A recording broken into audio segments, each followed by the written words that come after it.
y'all, I'm Kitty, and this podcast is mine. Missing, Murdered, Unidentified in New England.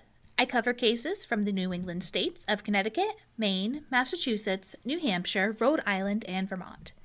Each episode takes place over the years of January 1st, 2010 to December 31st, 2020, and based on sources, some episodes will be long and others will be short, as these cases don't generally have much information available. All of the research, scripting, opinions, and mistakes herein are my own, and I will offer corrections and updates as needed. I do not trigger warn for wounds, as they are a necessary part of the narrative. I will trigger warn for such topics as animal death, domestic violence, suicide, etc. as needed. Now with that, please listen in as I tell you about August 2012. August 12th, 2012 to August 13th, 2012. For them to die is for a piece of me to die. To start off the month of August, we have the senseless murders of 3 young women from Massachusetts. Today's case revolves around Sharrice Michelle Perkins, Kristen Kae Lartey, and Genevieve Marie Philip, all aged 22. She was the definition of a great big sister, one of those things where you don't realize what she meant to you until she's gone. The first young woman I want to discuss is free-spirited, fashionista, and social justice advocate Sharrice Michelle Perkins, a young woman born on September 27, 1989, who resided in Dorchester with her 3 brothers and mom, who possessed moxie and courage, pluck, guts, and flavor. Sharrice is the daughter of Angela Francis and Stephen Perkins. Sharrice attended Boston's Young Achievers School of Science and Math for elementary school, John D. O'Brien School of Math and Science for high school, and studied engineering at Roxbury Community College. Sharrice found a love and appreciation for the art of double Dutch jump roping, being a participant, coach, and judge for the sport. With this athletic love, she took part in numerous competitions and made the World Championships in both middle and high school.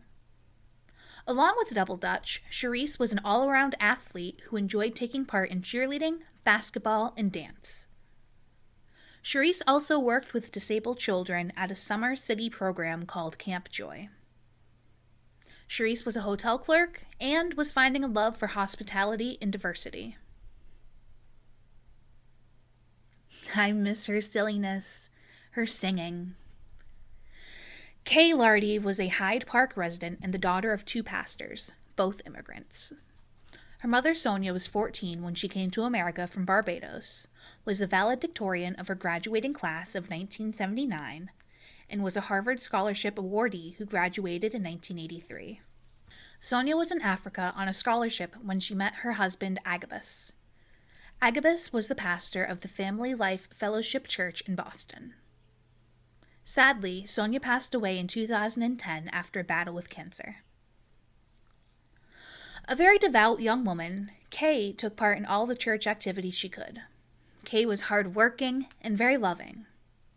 Kae had just graduated from college in New York City with her bachelor's in advertising and communications and was looking forward to beginning a career in advertising or marketing, and was also working on a nail design business with her high school friends. Kae was multifaceted and charismatic. She was wholesome in her church activities and modern in her creative outlets, including her writings for Vibe Vixen magazine. Kae thought she could be a college recruiter, and I think she could have been too. She was gregarious. She also ran a small nail business out of her home. Kae's last Facebook post was, "In the world, not of it," which is a biblical saying meaning you are of spirit and residing in your earthly body for now. Genevieve Marie Philip was a Milton resident and is survived by her 5, now 16-year-old daughter Aria. Marie was a model and had goals for her future to open a beauty salon. Marie was scheduled to begin school 2 days after she was murdered. Marie had dropped out of high school to focus on being a mom and later returned to earn her high school degree from an alternative school, which is really hard and really amazing, and she was a spectacular, vibrant, aspiring young woman. The group had known each other since high school, graduating from Boston's John D. O'Brien School of Math and Science, and were, in 2012, young women who were making their imprints on the world.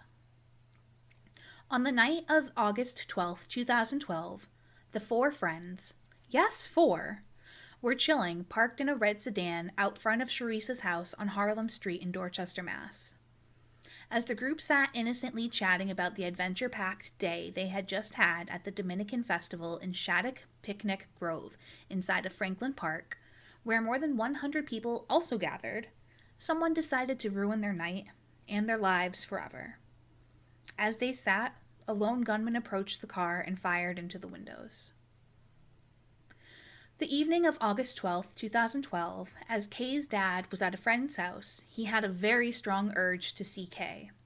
So much of an urge, he left his friend's house and heard the news about 3 murders on TV. But he didn't think anything of it until the morning came and Kae was still gone. Only then did he begin to piece together the information he had heard. Moments later, the police knocked on the door to confirm his worst fears. Pastor Lartey says he forgives his daughter's murderer. Sharrice's brother, Christopher, heard the gunfire in front of 36 Harlem Street, called to warn his mother that, quote, someone's been fucking shot, and that he had heard 5 bangs. Angela, Sharrice's mom, who was out with friends prior to the phone call, was unable to get back to the shared home on Harlem Street due to police presence. Sharrice Perkins has become another martyr in the cause for peace, said the Reverend John Borders, the senior pastor at her local church. He said that Sharrice has become a catalyst for change and that it's time for the community to come forward. According to Angela, Sharrice's mom, Sharrice was just really starting to live her life. 1,000 plus people attended Sharrice's funeral, and many were dressed in her favorite color, purple. In honor of his slain sister, Christopher doubled down in school to achieve more in his sister's honor. Christopher also reminded people that Sharrice isn't a victim or a statistic. She's a person. She's a human, and she was loved, and still is. Police said that the attack was targeted at one of the women, though they declined to name who, emphasizing that the target was as much a victim as the rest, regardless of her gang affiliations, which I agree with and appreciate the police for reiterating. Kae and Sharrice died on August 12th, which was Kae's dad's 55th birthday, and Marie died on August 13th, suffering from at least 7 gunshot wounds. The 4th woman remains unidentified for her safety, as she was shot in the leg, survived, and has become very nervous, traumatized, and has gone through a lot of emotional issues due to this horrible event. Services for Kae were held at Jubilee Christian Church. Sharrice's service was held at Morning Star Baptist Church, and Sharrice is now buried at Mount Hope Cemetery. The following is a comment that I found on an online page discussing the case. It is the only reference to the sorts of gang activity that the women are tied to, and it is not discussed in any references who the police think the woman with the gang ties was. Again, take this comment with a grain of salt, as it is the only resource linking the women to gang affiliation. There is a very strong rumor that one of these girls was a stick-up girl, a girl who was a front and a tease for her friends to lure young men to be robbed of their money and jewelry or held for ransom. Some people are saying that all of them had made some money from the ventures. A resentful and vengeful victim of one of the young ladies rode up on them and showered the car with gunfire. If this is true, the gossip mill should serve as a warning for young people, particularly young women, that they need to be very careful of the companions they keep or the crimes they commit. There are ramifications. WCVB News out of Boston reported a tie to the Columbia Point Dogs, who were, at least at the time, the largest, most feared, and influential gang in Boston, U.S. Attorney Ortiz was quoted as saying. In the aftermath of these murders and the maiming of the unknown woman, the community has rallied over the years and have done their part in response to the murders by relaying information to the police and speaking up about the shootings. Even hardened gangbangers saw the injustice of the murders of these 3 women, making it appear that even bad guys won't stand for this kind of activity. Some people, though, are still not willing to talk, and in terms of not being willing to talk, quote, "Get that language about snitching out of your vocabulary. It means absolutely nothing. What that means is, allow our kids to die. Allow our children to die because you don't want to say, look, I saw a red and blue car go down the street." In this case, if there were any witnesses, they would have seen a white SUV with a black top and halogen lamps and fog bulbs. That was captured on camera fleeing the scene. The vehicle is thought to be a newer model, white, 2012 or before, Saturn Vue or Chevrolet Captiva. Since the murders, Sharrice's mom walks in a 6.8-mile Mother's Day Walk for Peace held by the Louis D. Brown Institute of Peace that generally goes from Dorchester to Boston City Hall. Angela also judges the annual Jump into Peace Double Dutch Community Celebration, which is a peace movement aimed at girls in sisterhood and athleticism. Featured at the Double Dutch competitions are the Roxbury Rope Burners, the team that Sharrice and Angela headed, who still compete with new rosters of hopeful and vibrant young women aboard. In honor of the 3 slain women, the KMS Scholarship Fund was developed as a 501c3 corporation who helps to financially support the undergraduate studies of 3 motivated students who recognize the power of education and have the desire and courage to grow. Their goal is to annually award 3 John D. O'Brien School seniors with college scholarships. Remember, y'all, snitching is an act of betrayal, but the truth is a moral obligation.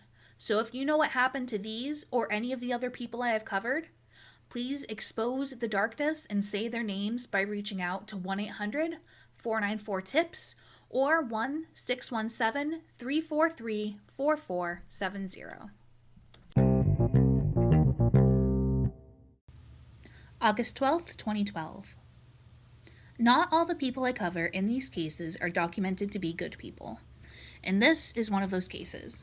That being said, we only know a portion of this man's life, and according to those close to him, he was in the process of changing his ways, which is a very hard thing to do given the systemic racism and socioeconomic setbacks that many gangbangers turned regular civilians face.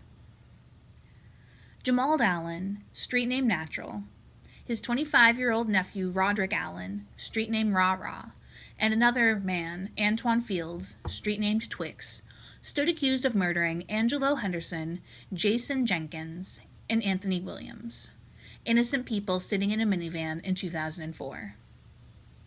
Jason and Anthony were sitting, talking to Angelo, when someone shouted, "Shoot them all," and then Twix, Natural, and Rah Rah came out of nowhere and began shooting. Jason and Anthony died where they sat, and Angelo made it a little ways before collapsing to the ground. What led to this slaughter was a tragic misunderstanding. Twix, Natural, and Rah Rah were at a party when a friend came in who had been shot in the face and shoulder. The 3 men rushed off to attack the rival gang with guns over on Floyd Street, who they thought were responsible. In this case, Jason, Anthony, and Angelo being their targets. In the end, it turns out that Jason, Anthony, and Angelo were innocent. 5 years of investigation led to charges being filed against both of the Allens and Field, who all pled not guilty to the charges. And ultimately, the charges for this set of 3 murders were dismissed due to 2 key witnesses dying, one by natural causes, the other by losing their life in a fight in Lewiston, Maine. Jemald Allen and Curtis Giles stood accused of murdering William Spill Saladin, 20 of Dorchester, between Franklin Field and Franklin Hill due to gang rivalry in 2004. The pair were then acquitted for the murder in 2007.